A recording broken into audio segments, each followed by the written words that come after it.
Buenos días a todos. Lo primero que quiero hacer es daros la bienvenida, daros la bienvenida a antiguos alumnos de Urbano, antiguos colegas actuales, compañeros de la universidad.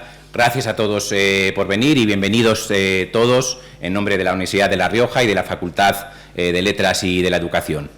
Quiero agradecer también muy especialmente a la profesora Castillo, a Pepa, que haya sido quien haya concentrado, quien haya cristalizado distintas iniciativas, distintas propuestas, distintas inquietudes, todas las cuales iban en la dirección de rendir un homenaje a Urbano Espinosa. Y el formato de este acto fue idea de Pepa. Es una tradición poco asentada en nuestros lares universitarios, pero con una honda tradición en otros lugares muy frecuentados tanto por Urbano como por Pepa, y nos va a dar la ocasión a todos los que estamos aquí reunidos, que compartimos el afecto y la admiración por el profesor Espinosa, por Urbano, de añadir un recuerdo más a los muchos recuerdos que ya tenemos sobre Urbano. Un recuerdo, además, que nos permitirá evocar en el futuro a Urbano en su dimensión, por así decir, de universitario puro. Porque si hay algo en que se puede cifrar la esencia de la vida universitaria es, desde luego, en la docencia, y esto va a ser una clase, y en la docencia relacionada directamente con la investigación que la soporta. Gracias a todos ustedes, gracias a vosotros, gracias a la profesora Castillo y, por supuesto, gracias a Urbano por haber aceptado esta encomienda que alguna dosis de embolado ha tenido, pero la presencia de tantas personas que llenan esta sala demuestran que había sido una buena idea. Y le cedo la palabra ya a Pepa, a la profesora Castillo.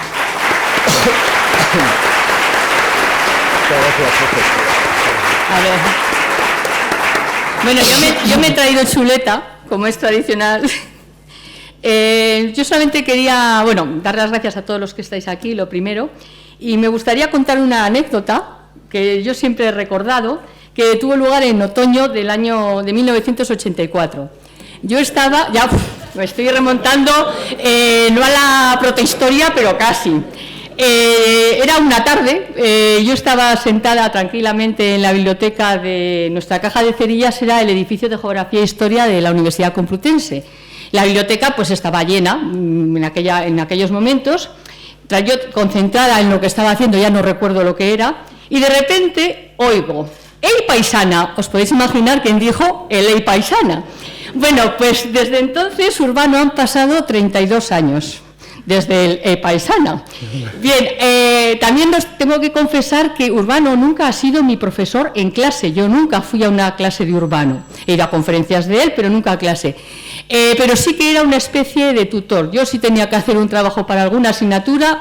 Urbano, ¿qué me dices de esto? Y él me daba bibliografía, me ayudaba. Nunca ha sido profesor mío, pero bueno, en cierto modo siempre lo ha sido. Bien, y desde entonces pues han pasado 32 años, esto es casi un matrimonio.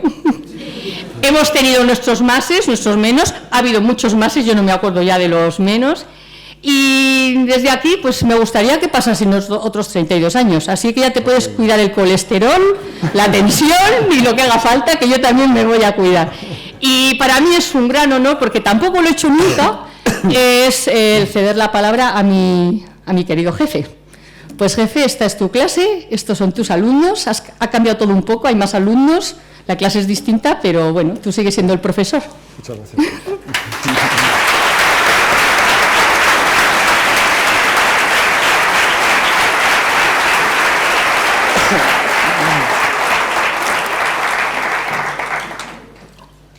Bueno, como estoy un poco nervioso, el agua va a ser imprescindible.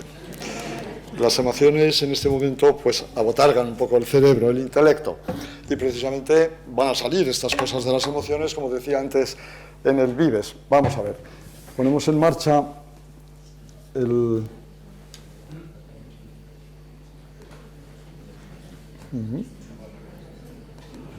A ver, sí. Ya veo, estoy dando ahí, pero no salta, no sé por qué. Hay que darle a... Ahora sí. Bueno, ya lo tenemos.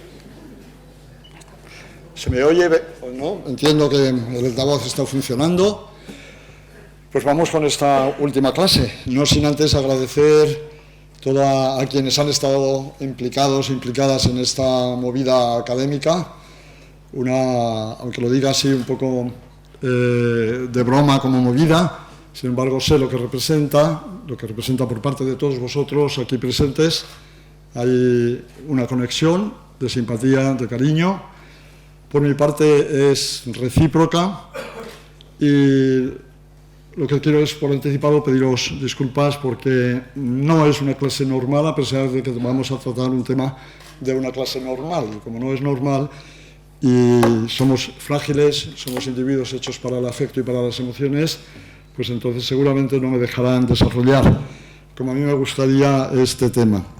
Veo por aquí también a los alumnos de grado, va dirigido a ellos.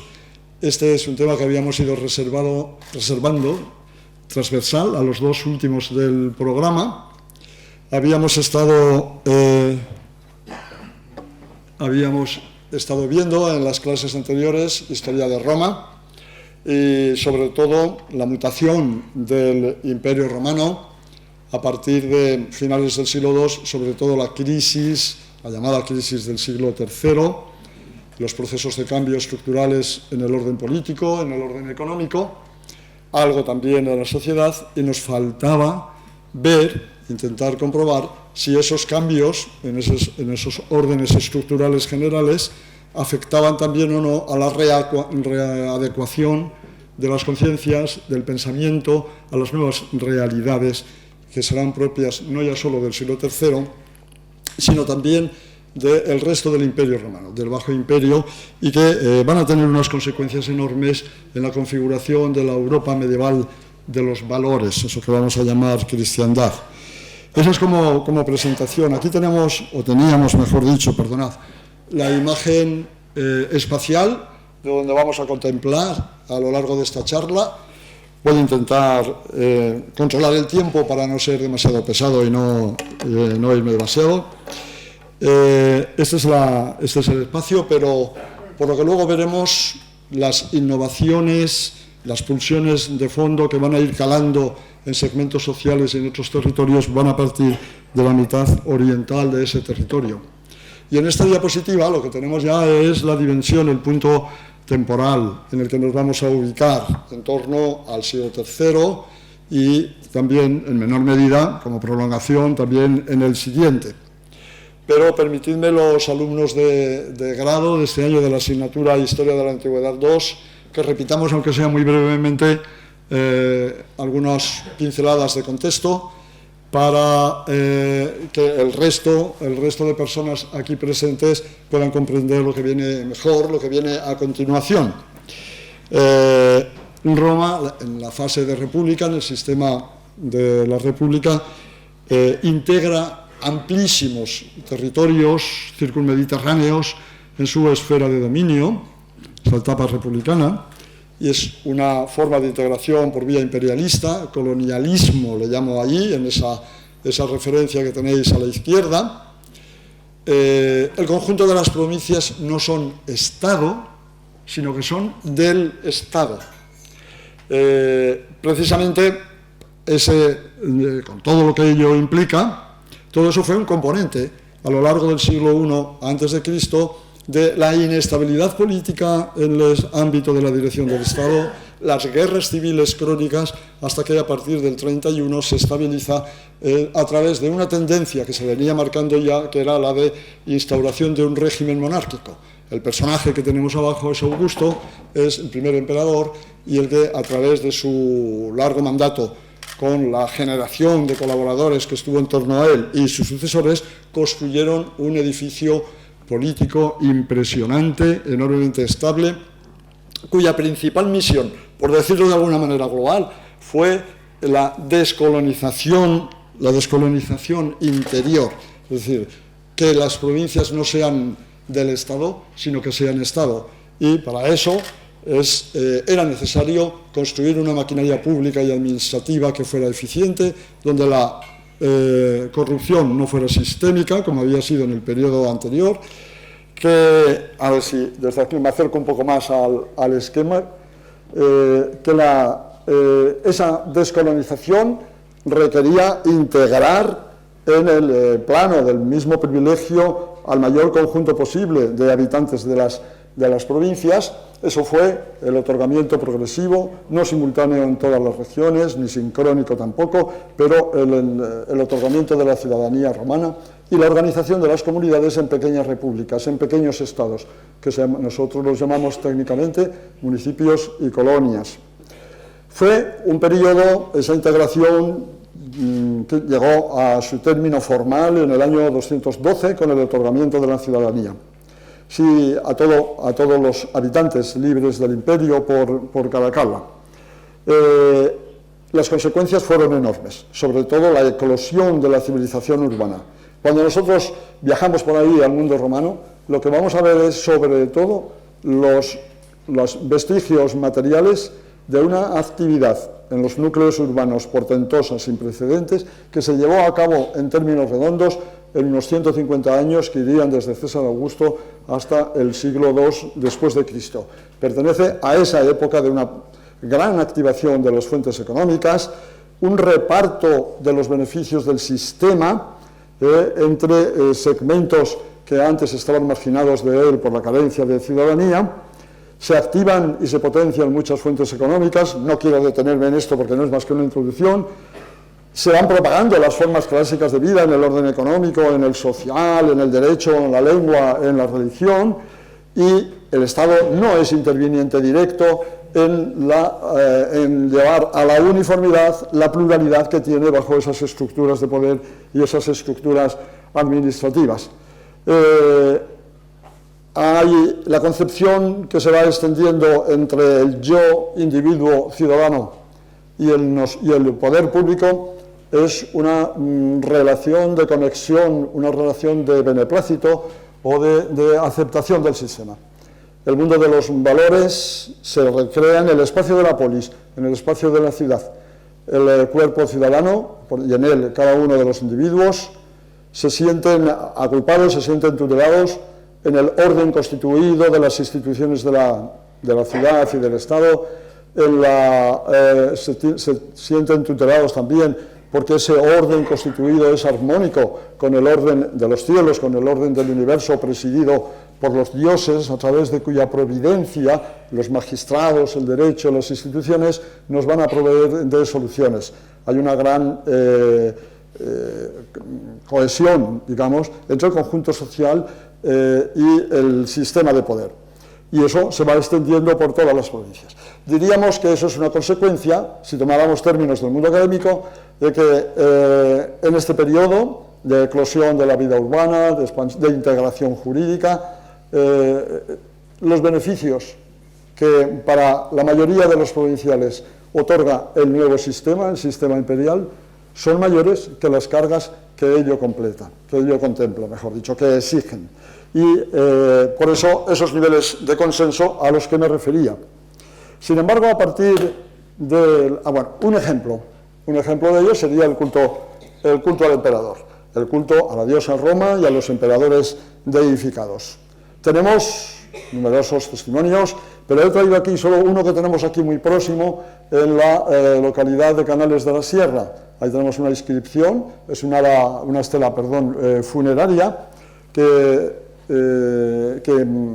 hace tallar y que manda a instalar una tal Licinia Paterna, hija de Aureliano, y lo hace como punto de referencia para el panteón de sí misma y de los suyos. La dedicatoria sacra bajo la que se va a poner toda la familia es la Fortuna Augusti, la fortuna del emperador, el buen suceso, el buen éxito, el bienestar general. Es decir, esa idea de que la providencia de los dioses se encarna y se realiza y se materializa a través del orden constituido presidido por el emperador, no solo es operativa mientras este emperador, esta figura, para nosotros cuando estamos en vida, sino que también se debe considerar que es operativa también en el más allá de la muerte. Por tanto, y es una simple privada, no representa ningún cargo público, ni a escala local, ni provincial. Eso quiere decir cómo se recibe de buena fe esa sacralización de todo lo que sea Roma y quien lo encarne, y en particular la figura del emperador. Por tanto, es una prueba en el plano de las ideas, como esa religión cívica que fusiona el yo ciudadano, el nosotros conjunto de ciudadanos, el orden constituido con sus leyes y con todos sus sistemas, y lo religioso y la esfera religiosa, todo está íntimamente trabado en el modelo clásico. Pero si pasamos después, saltamos ya hacia finales del siglo II o siglo III en general, las cosas empiezan a cambiar. Los factores de cambio, de mutación, son múltiples. No siempre nos ponemos de acuerdo los historiadores en cuál es la razón de ese aceleramiento de los cambios, que más que crisis puntual, traumática, que hubo hechos puntuales y traumáticos en el siglo III, tenemos que ver como un proceso de aceleración de cambios. Hay, a partir de los severos, por ejemplo, en los decenios que siguen hasta la instauración de Diocleciano en el trono en el 284, se suceden muchísimos emperadores. En un plazo de unos 70-80 años aproximadamente hay más de 70 monarcas, sean usurpadores o se consideren legítimos. Hay más de unas 15, bueno, de esos emperadores, 25 o más perecieron asesinados. Hay unas 15 guerras civiles regionales, locales o de tipo general, que llevan a un desbarajuste en la administración. Los mecanismos administrativos, descensos, tributos se van oxidando y entran las disfunciones graves. Se pierde aquel sabio ordenamiento que los emperadores antoninos habían ido haciendo a lo largo del siglo II, o sea, Adriano, Antonino Pío, etc. Se coincide también con una presión enorme en las fronteras. No vamos a narrar aquí los episodios bélicos, pero eso sí significa que el Estado se ve forzado a un mayor incremento en los gastos públicos, en los gastos del ejército, que pasa al primer orden de prioridades, y al aumento de la burocracia para recaudar los recursos suficientes para ese incremento de 1/3 o más de los efectivos militares a lo largo de las fronteras. Los desajustes y las disfunciones administrativas hacen que afluya al fisco menos masa metálica en forma de tributos, pero se incrementan los gastos.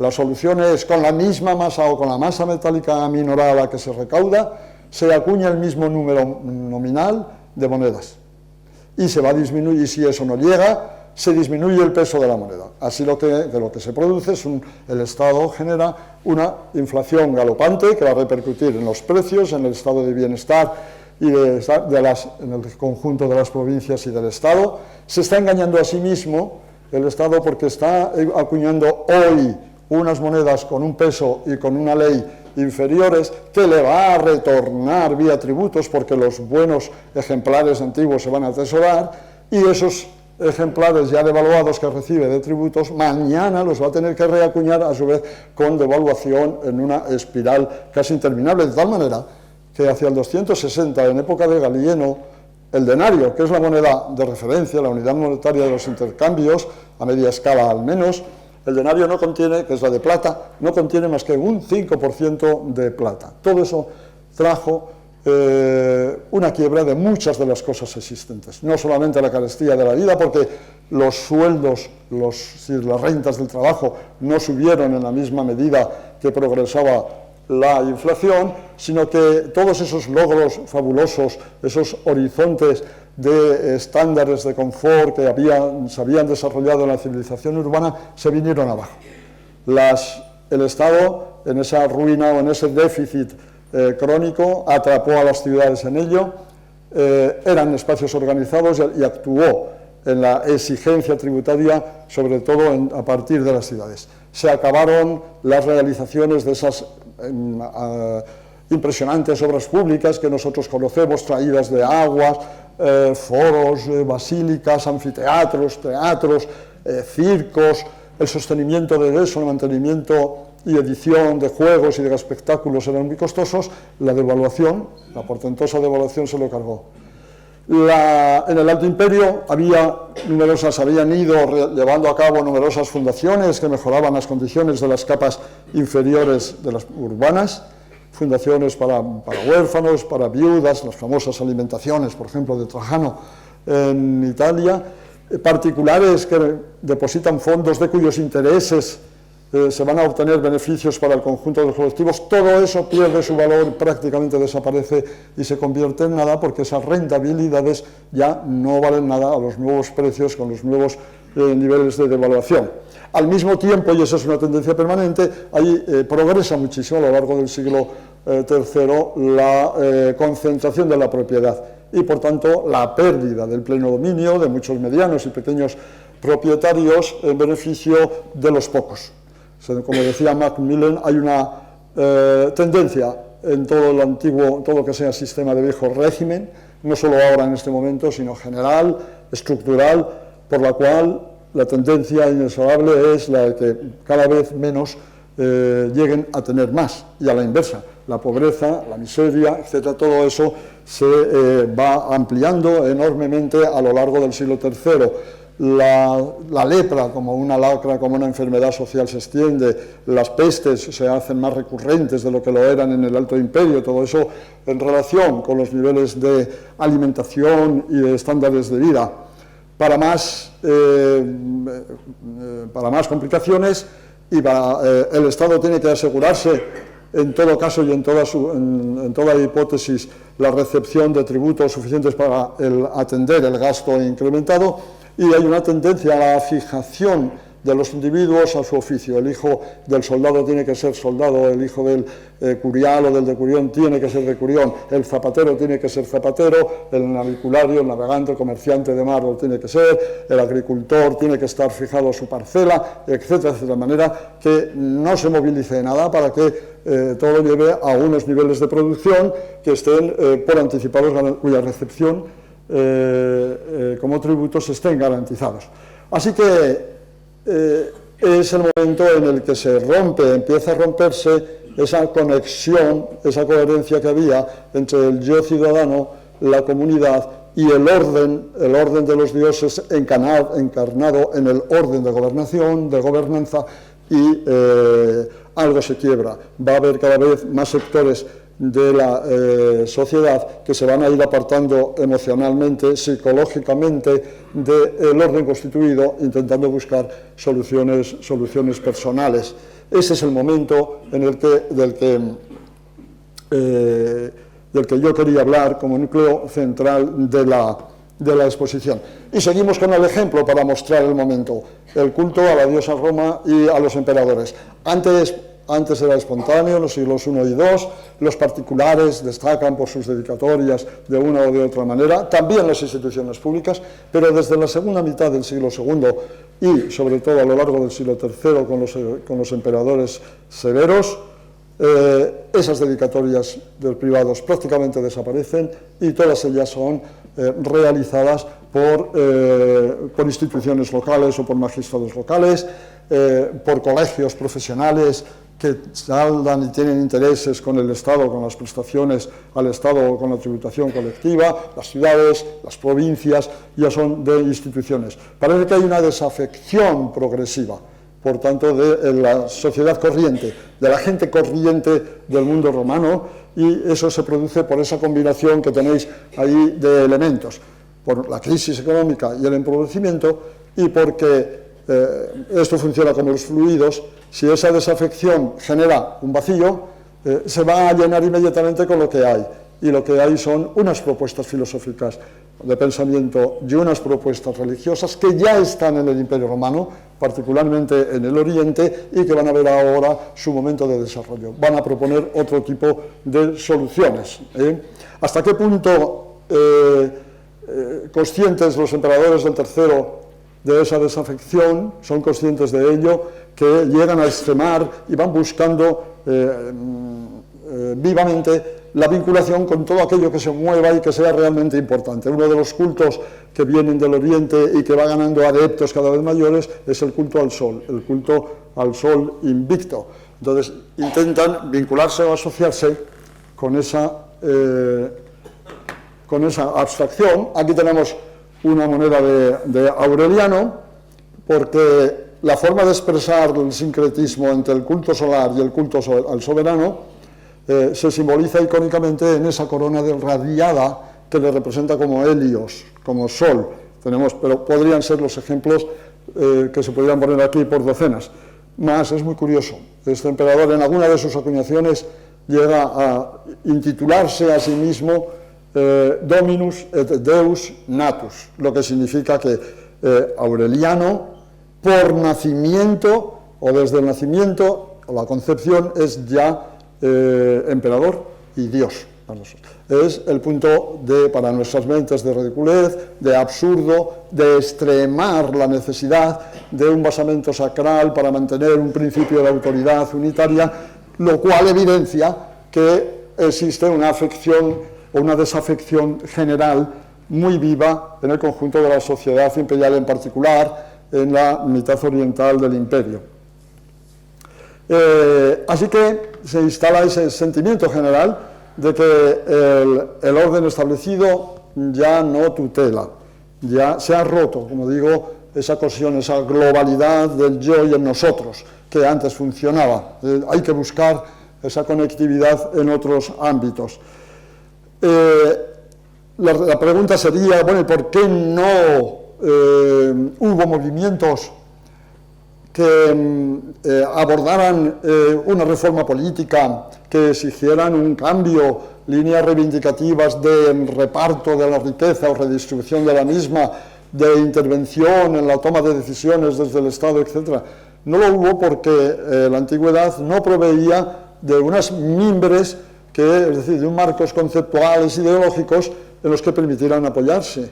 Toda la historia, por ejemplo, europea o en buena parte del mundo del siglo XIX-XX se está apoyando en la génesis de un marco que es que lo da el siglo de las luces, con el libre pensamiento, la razón, la idea de democracia, etc.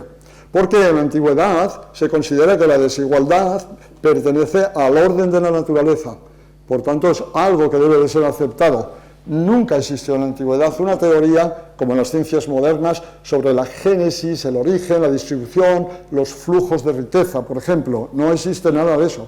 No hay ningún movimiento político que tuviera consecuencias prácticas de cara a la crítica política y que articulara esfuerzos y gentes en un movimiento político que intentara cambiar las cosas. No era el mundo para la revolución ni para el cambio del Estado enfrentándose al Estado. Al contrario, la tendencia dominante fue hacia las soluciones emocionales. La evasión de la materialidad de la existencia organizada se produce con el relleno del mundo del pensamiento y con el mundo de los sentimientos religiosos. Por eso estos tiempos de crisis son tiempos de angustia. Probablemente varias regiones del imperio estuvieron relativamente libres de los trastornos, de las rupturas de las fronteras por los bárbaros, de las guerras civiles. Entonces no es la angustia esta del discurrir de la vida cotidiana, es una angustia vital, es algo que los individuos van interiorizando, las personas interiorizan y van buscando un anclaje salvador. Es decir, se busca la salvación individual, personal, íntima. Es decir, se interioriza la perspectiva, el conocimiento, se intenta interiorizar el conocimiento del yo y la conexión con algo que esté al margen y a resguardo de los avatares cambiantes del mundo material, del mundo político o del mundo económico. Así que, y esa búsqueda es lo que va a redefinir y le va a dar un nuevo sentido al vivir humano, es decir, va a disolver esa angustia vital a la que me refería.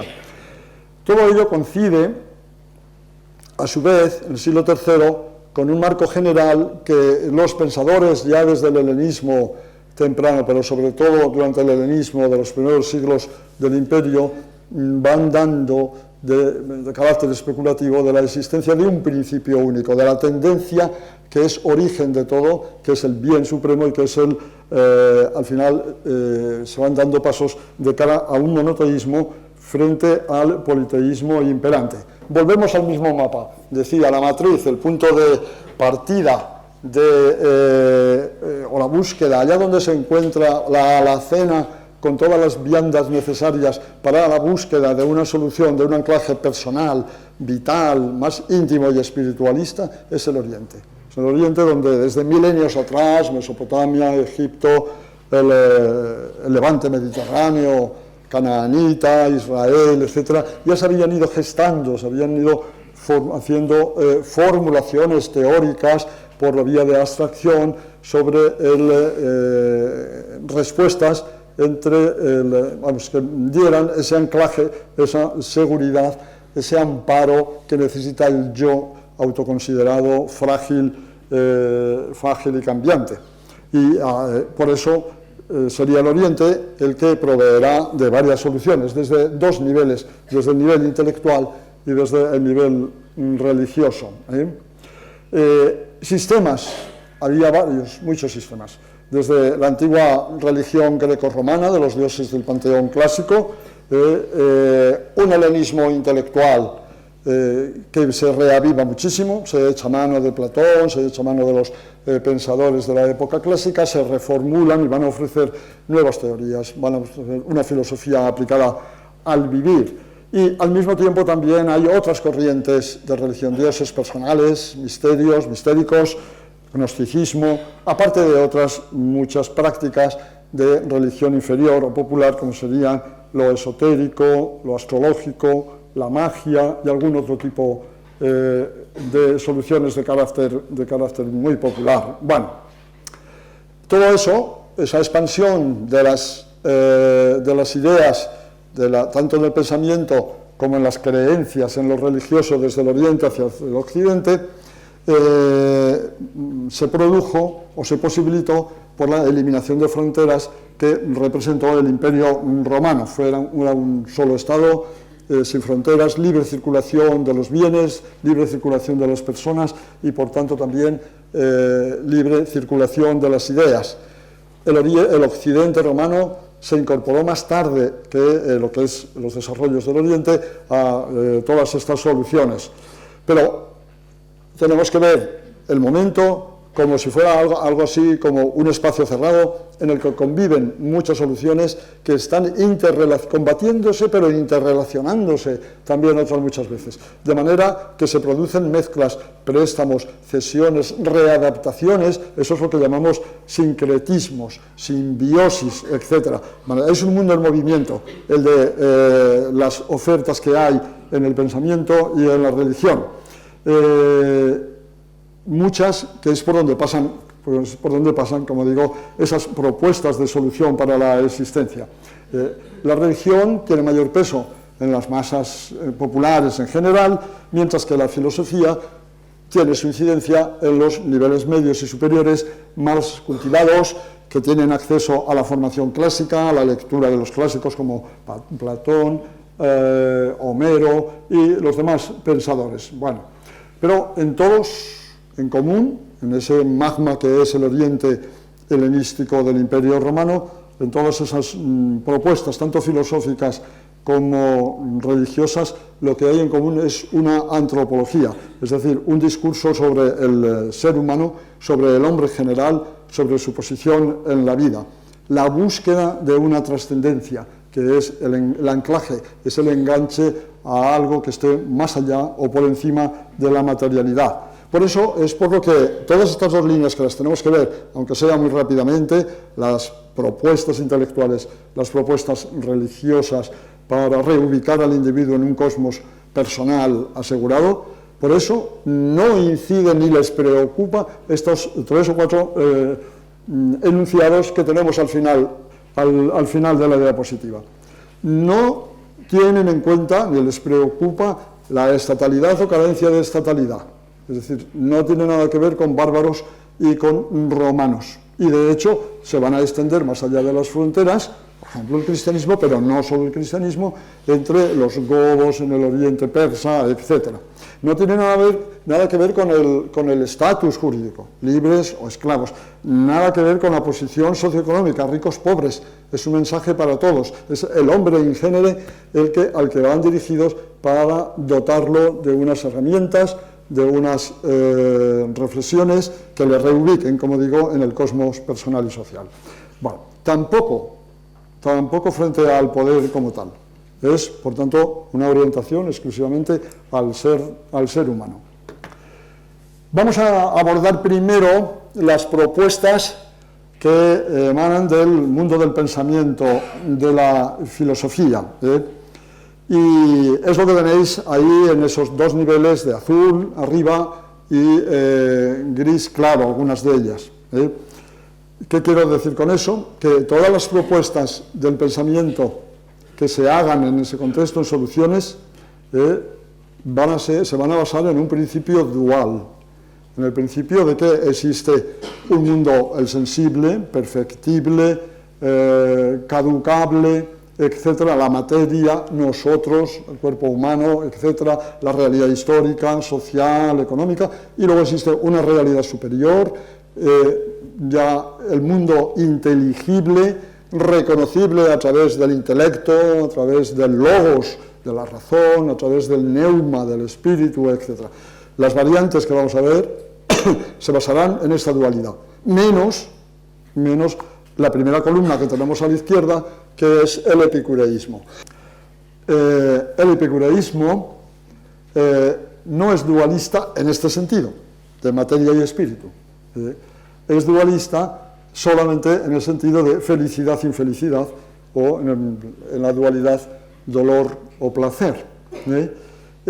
Porque para los epicúreos el cuerpo y la mente, o el espíritu, o el logos, están formados de átomos, es materialista, deriva del materialismo de Demócrito y de otros, están formados de átomos, por tanto no existe esa sustantividad dual que va a definir definitivamente Platón y al que van a seguir después otras muchas escuelas diferenciadas.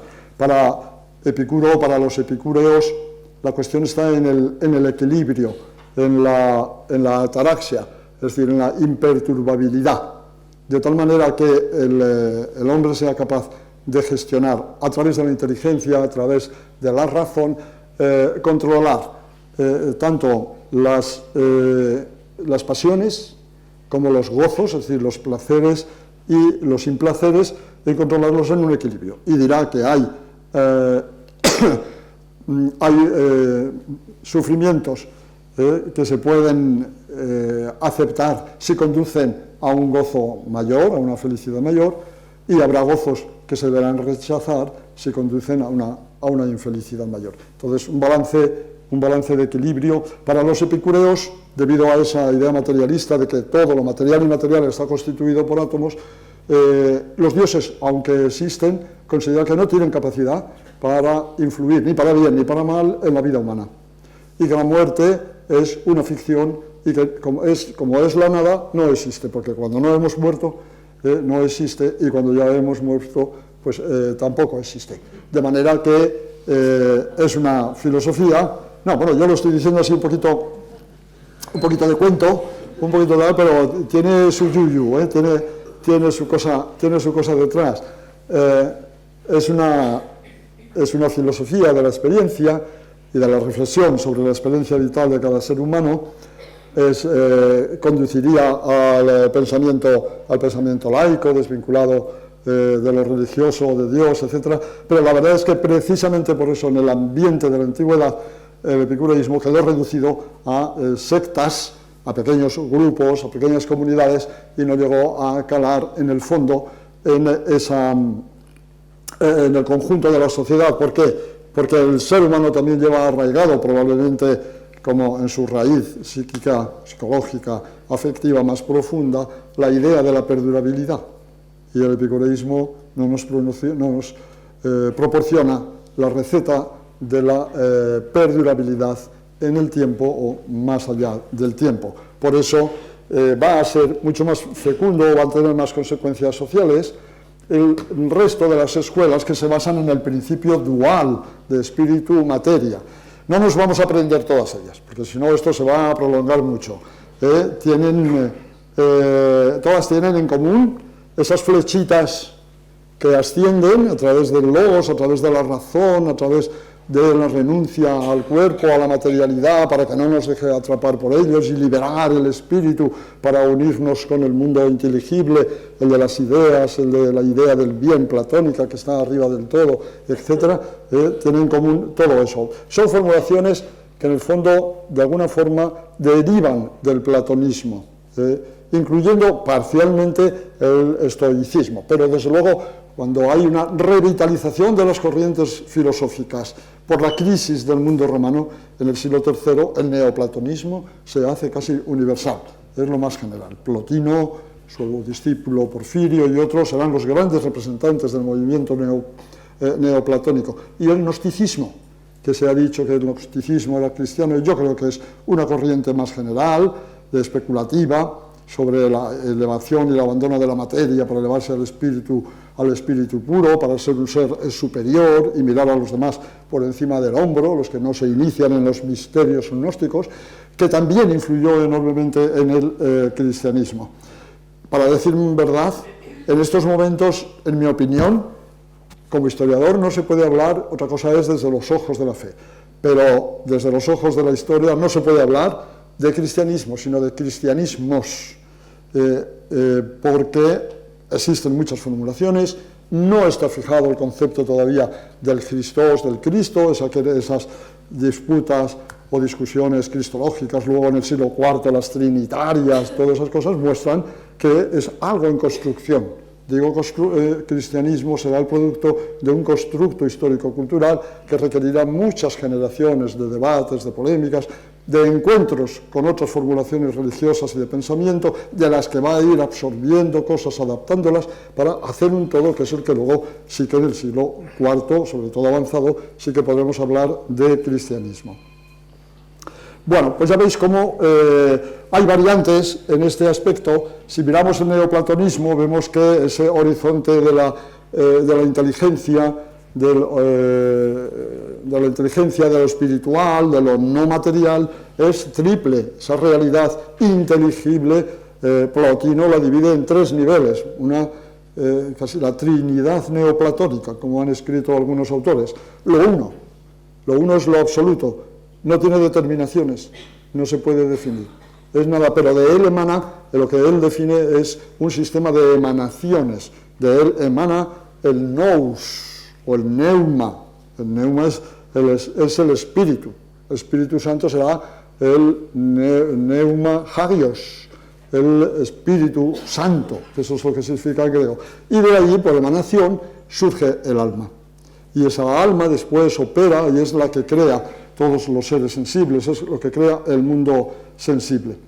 Lo interesante es que en el nivel de abajo, lo que definen todos los pensadores, sobre todo desde el estoicismo en adelante, es que ese mundo sensible, la materia, es perfectible, perecedera, es negativa, pero a medida que va avanzando el pensamiento, cada vez se acentúa más ese carácter de alma, de materia, en la que la inteligencia, el logos, la espiritualidad está atrapada.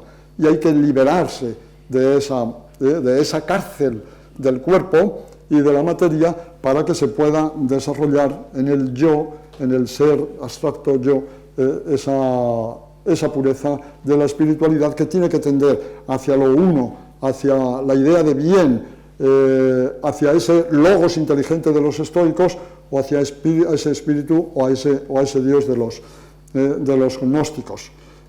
Volveremos luego sobre esta misma imagen para ver, no obstante, para explicar algunas cosas, pero digo que volveremos sobre esta imagen para ver cómo eso tuvo consecuencias a través de los procesos de sincretismo en religiones como la del cristianismo.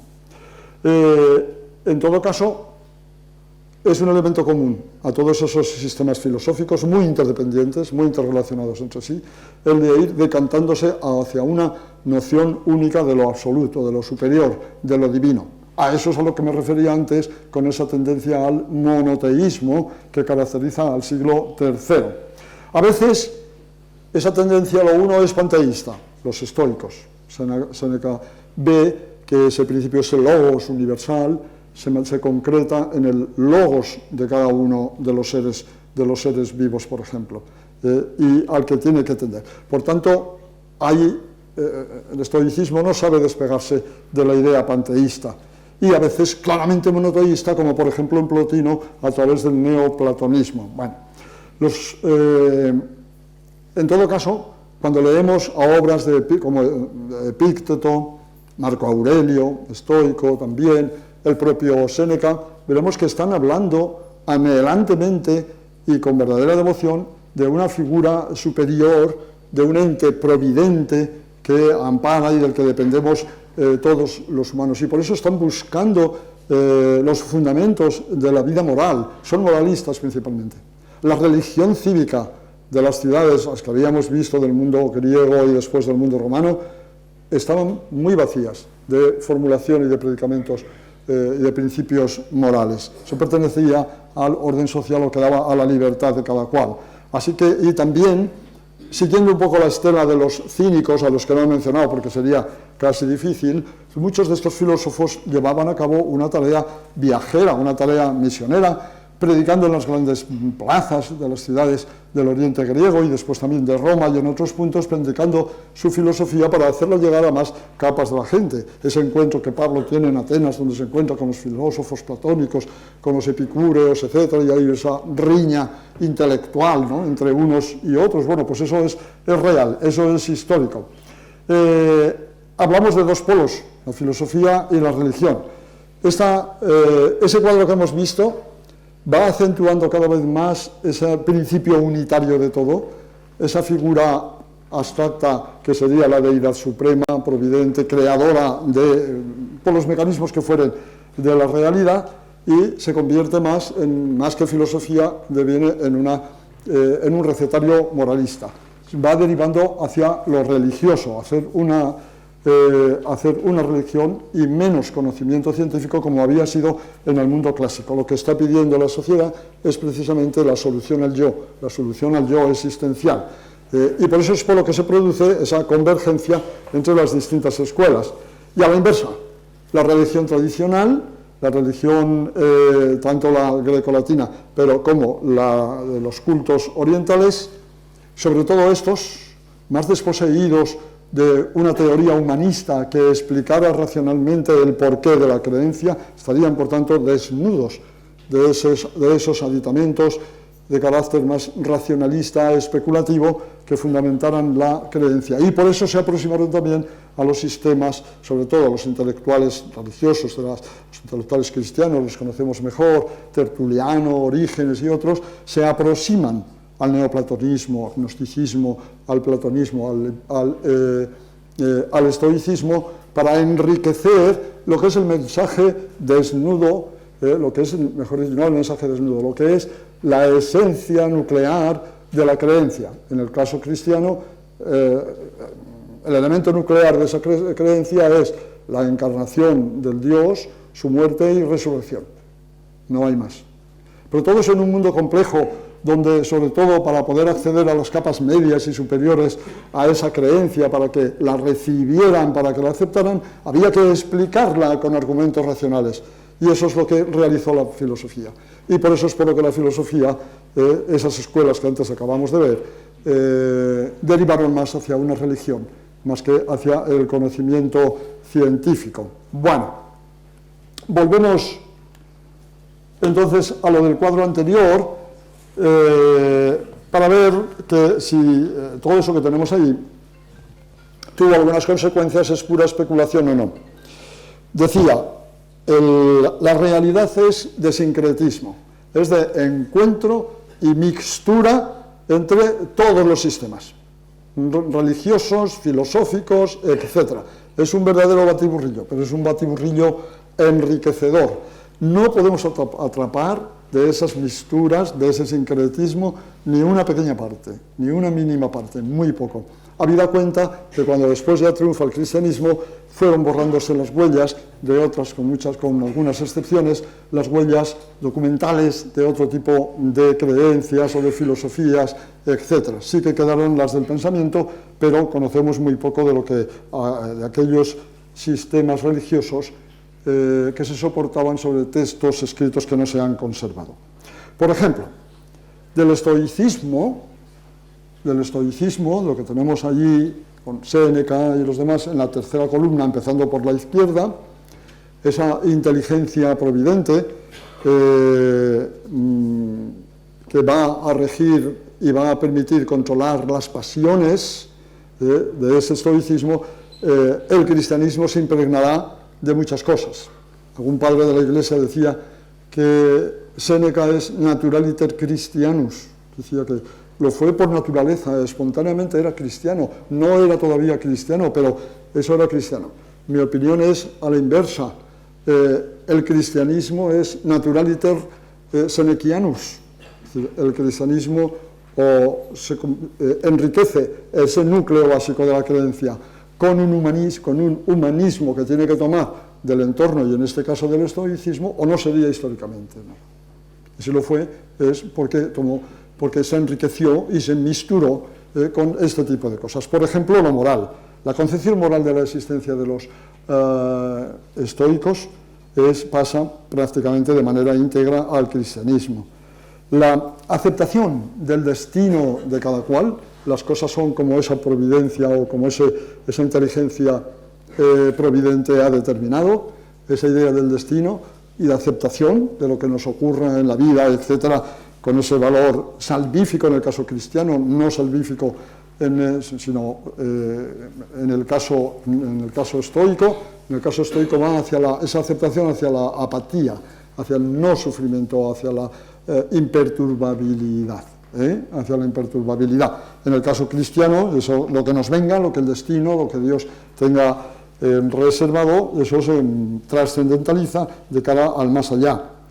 Y luego aspectos en la sociedad como la suavización del trato a los esclavos, el repudio de los espectáculos de sangre, de las luchas gladiatorias y demás, todo ese tipo de cosas pasó del estoicismo, como digo, a la moral del mundo de los cristianos.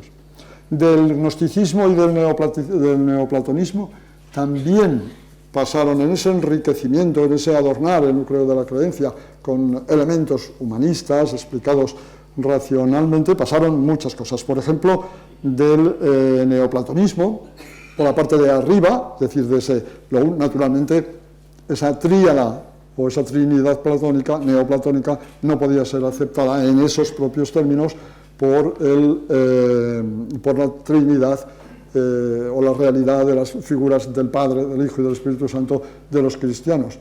Pero eso llevó siglos de debates y solo se resolvió, y no definitivamente, a lo largo del siglo IV, a partir de Nicea y la secuencia de concilios que entonces siguieron. Pero sí se toma por arriba la idea de que existe un principio que no tiene principio, y que ese principio es generador por emanación del resto de las cosas, del mundo sensible. Es un aumento absoluto, es la trascendencia total y ese movimiento de ascensión hacia ello al que debe de aspirar todo ser humano, eso es muy, muy neoplatónico.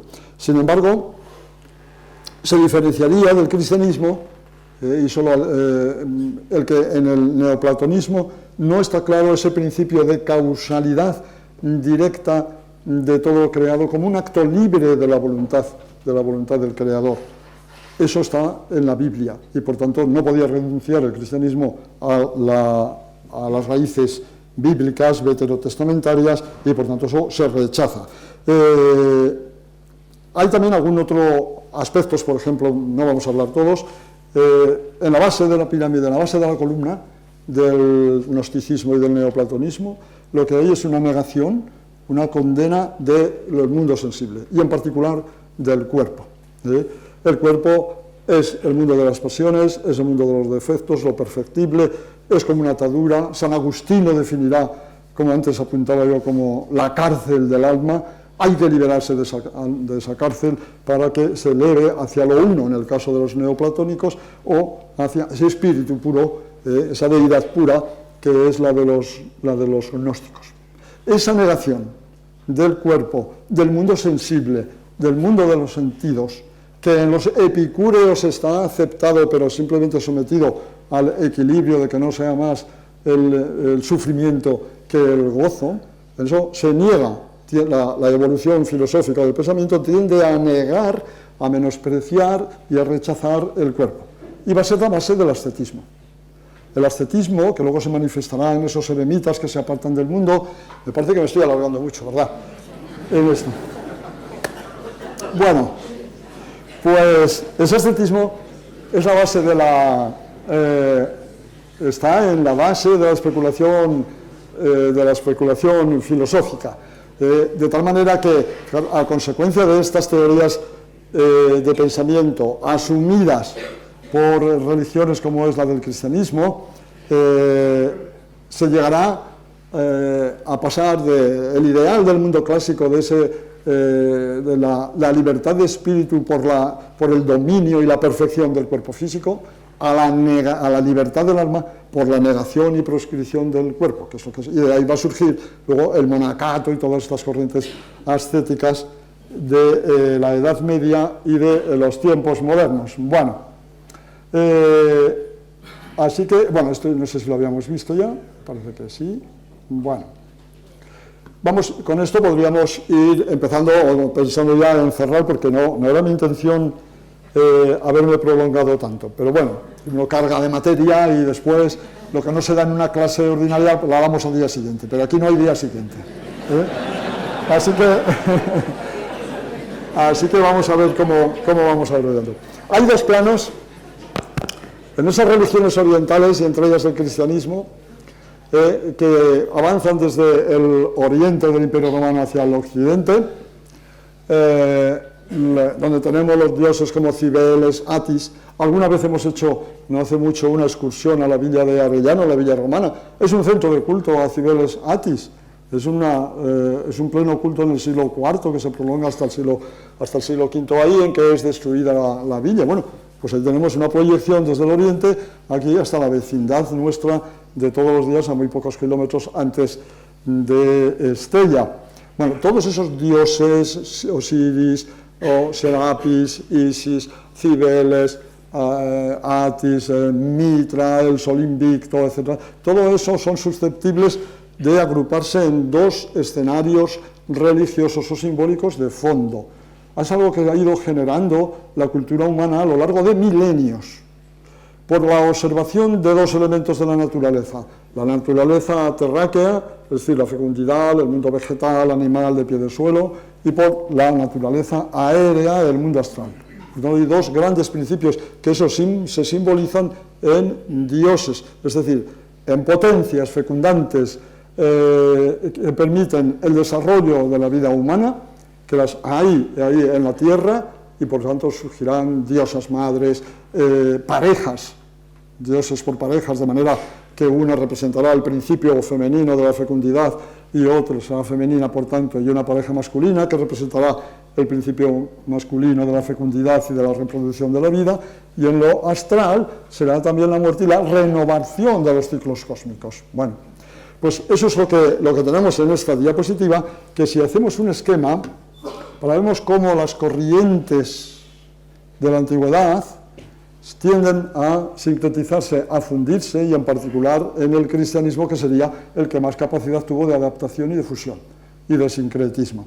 Ahí tenemos los dos ciclos de fondo, que es, como digo, por lo menos hay que retrotraernos en su origen al neolítico, como mínimo, y se va modificando y perfeccionando ese concepto simbólico de los dioses en relación con la renovación de la vida por esas dos grandes vías. A la izquierda tenemos el ciclo naturalista o vegetativo, el de la vegetación. Los ciclos festivos que celebran de cada dioses, de esas parejas de dioses masculinos, femeninos o femeninos solos de fecundidad, son fiestas de primavera, siempre. Es el momento álgido del calendario religioso en las religiones que pertenecen al ciclo naturalista, y se basan en la exaltación de ese principio de la muerte y la resurrección de la vida de nuevo. La vida ha muerto, se ha apagado y vuelve a resurgir. La vida vegetal, la vida de los animales. El ciclo reproductivo de los animales está en general ajustado al momento, tiene el periodo de cambio y de renovación en la primavera, etc. El humano no, por eso ha sobrevivido como el animal más animal, ¿no?, de la creación, y se puede reproducir en cada momento. Y eso. Bueno, y después el ciclo astral. Su fecha clave es la del agotamiento del Sol y su renacimiento en el solsticio de invierno, el 21 o 24 de diciembre. Bueno, pues todo eso se fusiona en el cristianismo, se enriquece, se complejifica con especulación tomado del entorno. Y por eso en la primavera, que el entorno lo que da son todas las celebraciones de todos los dioses salvadores, de los dioses de salud, lo que da es que está insertado en las mentes, en las mentalidades de las gentes, ya esa idea de muerte y de resurrección. Entonces es cuando se pone la festividad primera de la muerte y resurrección de Jesús. Es una forma de asumir por vía del sincretismo para hacer aceptable e inteligible esa idea del encarnado que muere y que resucita, porque Osiris resucita, porque Adonis resucita, porque Atis resucita, etcétera, etcétera, y lo están haciendo todos al mismo tiempo, en ese momento. Otra cosa sea quien gane al final, pero en principio lo están haciendo todos, y por tanto es tan normal. Y luego también se fijará en el cristianismo, que no está al principio fijado, sino se irá realizando a partir del siglo III y ya definitivamente en el IV, la fiesta de invierno. El cristianismo ha ido sincretizando también la teología del sol invicto, el sol que da la vida, el sol que da la luz, es el causante, como digo, del vivir humano y de la renovación de la vida, y eso se celebraba en el solsticio de invierno. Y por tanto se van a ubicar ahí las fechas del nacimiento de Jesús como Dios de la luz y de la vida. Esa simbología de Dios de la luz y de la vida es una simbología también adoptada. Son formas, metáforas, abstracciones, etcétera, en las que los humanos somos riquísimos para crearlas de todo tipo. Bueno, yo creo que por aquí podría entonces, tendría por ahí algunas cositas, vamos a ver si... No había mucho, no había mucho, en realidad era esta imagen, esta secuencia de imágenes, que era a modo de resumen, perdonad el abuso de tiempo, a modo de resumen, sería, nosotros partimos arriba, donde salen en la parte alta, salen las flechas, el panteón clásico permitía esa fusión de lo cívico y lo religioso, es lo que hemos dicho al principio. A medida que vamos avanzando a lo largo del siglo II y sobre el siglo III, debido a la crisis, se va produciendo esa desafección, ese alejamiento psicológico, sentimental, etc. Se buscan nuevas soluciones, todo esto ya lo hemos visto, y las respuestas son los dioses personales, esos que permiten una conexión y un diálogo directo entre el yo angustiado por lo existencial y el Dios amigo, el Dios Padre, el Dios amo, etc. Esa es la barrera que está, eso es lo que está la realidad, el máximo punto de alejamiento bajo la raya horizontal de puntos o de raya discontinua. Un momento clave es el 312, cuando Constantino y Licinio firman el famoso Edicto de Milán, por el cual el cristianismo, que había sido perseguido en el régimen anterior, en la época de la tetrarquía, el cristianismo es reconocido como una religión lícita, es legal su funcionamiento y puede funcionar exactamente igual que las demás. A partir de ese momento va a ir surgiendo, van a ir creciendo, potenciándose las comunidades cristianas, los directivos de las comunidades cristianas, obispos, etcétera, van a ir conectando e intentando influir, lo mismo que los demás, pero con mayor éxito en lo que es el poder, para dirimir patrimonios, dirimir derechos, etcétera, a su favor. Y esa progresión del cristianismo culmina formalmente en el año 380, cuando Teodosio, el hispano Teodosio, promulga el Edicto de Tesalónica, por el cual el cristianismo se convierte ya no solo en la religión oficial del Estado, sino en la única religión oficial en el Estado. De manera que a partir de este monarca del 380, sus herederos, sus descendientes, empiezan a promulgar toda una catarata de medidas contra las religiones que no sean o la ortodoxa nicena, del catolicismo niceno, o contra las del llamado paganismo. Los patrimonios de los templos, en algunos casos inmensos, pasan a las iglesias cristianas, los templos se desmontan, alguno, como excepción, el Partenón, se consagra a la deidad cristiana, se proscriben los sacerdocios, poco a poco se va impidiendo la docencia de esas enseñanzas de filosofía paganas, etcétera, para que se instaure exclusivamente el único conocimiento, el único gnosticismo, bueno, ese de la espiritualidad y del mundo cristiano. Cuando al final hemos retornado al principio, si os dais cuenta, antes había fusión entre el sentimiento cívico y de pertenencia del yo a la comunidad cívica, estaba fusionado también con lo religioso. Se había producido una separación. A partir del 380 se inicia el camino de la refusión, otra vez, en la que ya no habrá más que la diferencia estará en que antes era politeísmo y ahora va a ser monoteísmo. Pero esa fusión, aceptada, voluntaria o obligada, va a ser lo que va a determinar la historia venidera. Por eso, a partir de ahora, teníamos cristianismo ya en este siglo IV, pero a partir del V en adelante lo que vamos a tener es cristiandad, que es la fusión, es la actuación conjunta en un plano de privilegios del poder temporal y del poder espiritual. Eso va a ser la Edad Media. Hasta ahí nos ha conducido, por tanto, esos tiempos de cambio que se iniciaron en el siglo III en el Imperio Romano. Muchas gracias.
No hay bis, pero muchísimas gracias.